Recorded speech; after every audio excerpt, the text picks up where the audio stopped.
Hey everyone, so I hope you're all feeling safe and most importantly, healthy. So today I'm going to show you how to create your own face covering that you can wear in social settings where social distancing is a bit more difficult to maintain, such as in grocery stores or pharmacies. According to the American Lung Association, 1 in 4 infected with COVID-19 might show mild symptoms or none at all. While non-N95 masks may not really help with small particles that are dispersed when you are coughing, sneezing, or unintentionally launching saliva when you're speaking, it does block the large particles. It also encourages a more mindful behavior when it comes to touching your mouth, nose, and eyes. CDC does recommend for us to create our own face coverings with our household items and stresses to not seek out medical or surgical grade masks and to leave the N95 respirator masks to our healthcare workers. For the first mask, we're going to make it out of the t-shirt sleeve. First, you'll start off by cutting the sleeve as close to the seam as possible.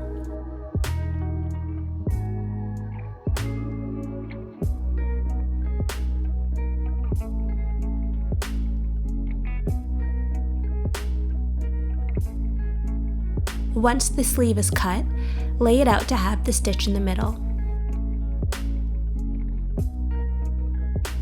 Next, we're going to create loops for the string. Create a 2 to 3 centimeter fold on both ends of the sleeve. Now pin it. Cut little slits on the fold. The cut is roughly 1 to 2 centimeters deep, and I measure the width using my thumb to ensure that it's even.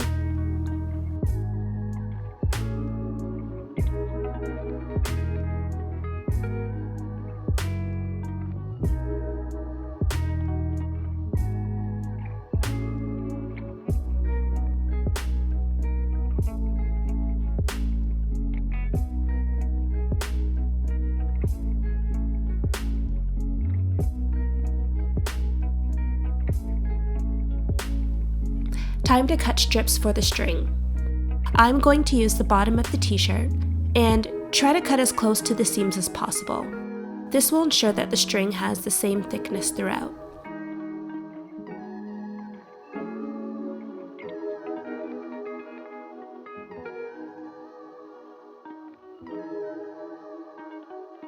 With the newly made string, you're going to weave it through the slits that were created on the side of the sleeve.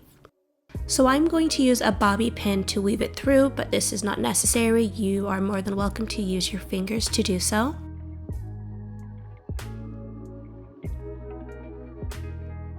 Once both sides are completed, you are done. I like to fold the sleeve end in so it has a more smooth finish. As for the strings, you have two options. You can tie it behind your head and neck,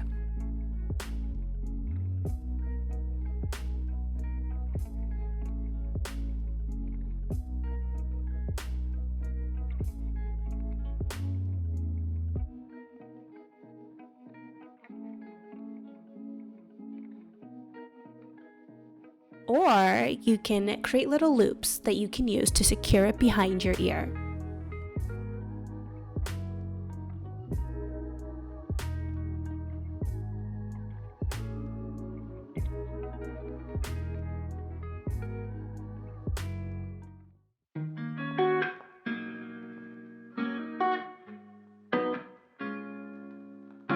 For the second mask, you're going to measure the width at 17 centimeters and the length 25 centimeters.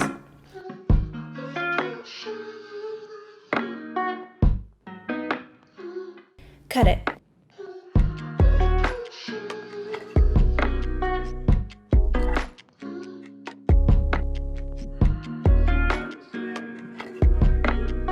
And for this particular mask, I'm going to flip the fabric to have the logo facing in. Pin it.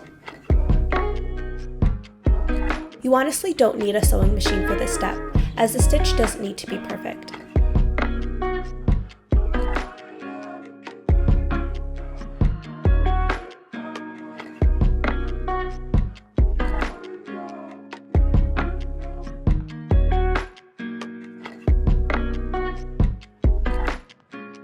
Once both sides are complete, turn it inside out.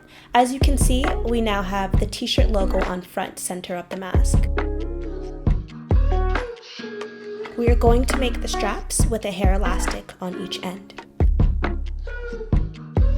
To create the folds for the straps, measure 3 centimeters in and sew it.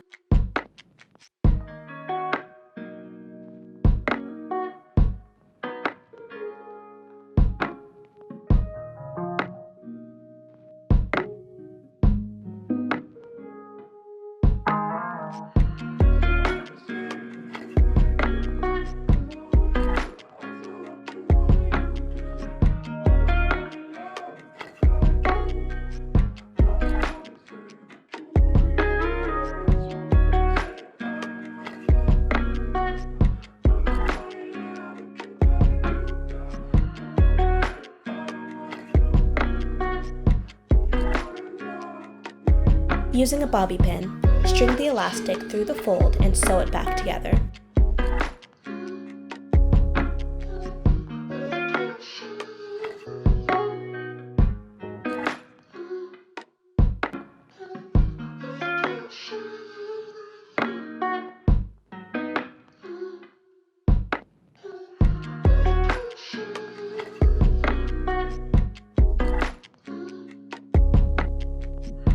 You're now done.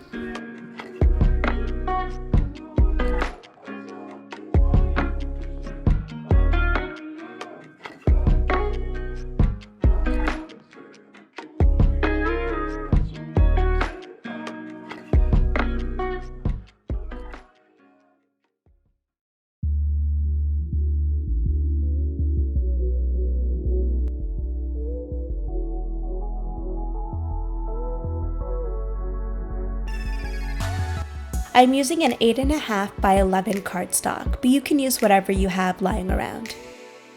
Once it's cut, fold it in half, and then again to create a small rectangle.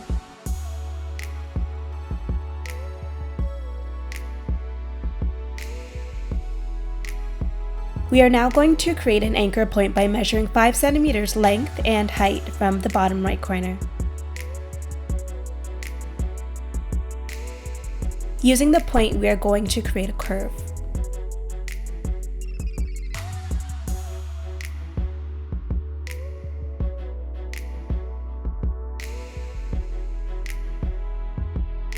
Cut.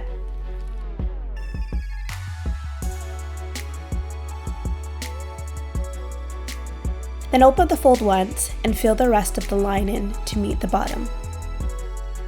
You are now going to create loops to secure behind the ear. This will be around 2 to 3 centimeters thick.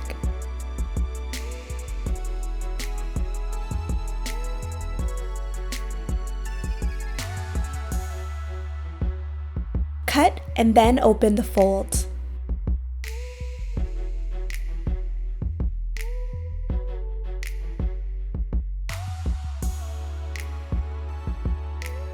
You are now going to trace this on your fabric.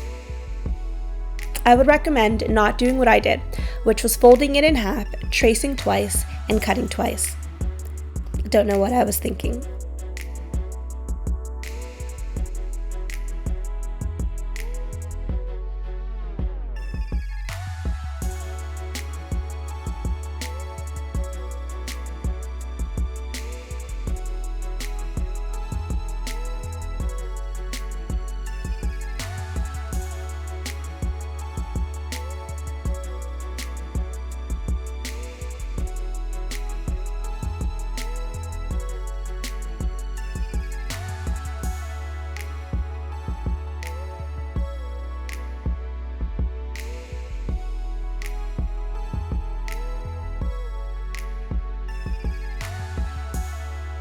When cutting the loops for the ears, make sure to not cut the fabric off completely and to keep the flaps. I'll show you what to do with it later. Sew the outer ends, but leave the ear loops.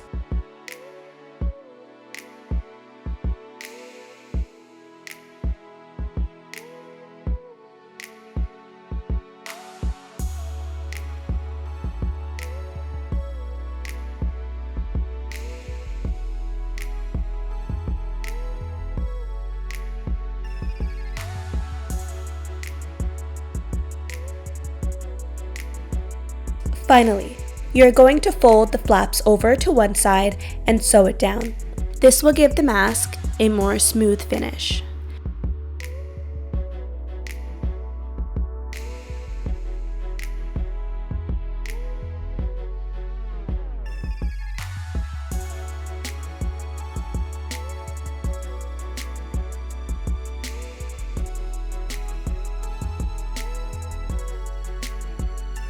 You are done.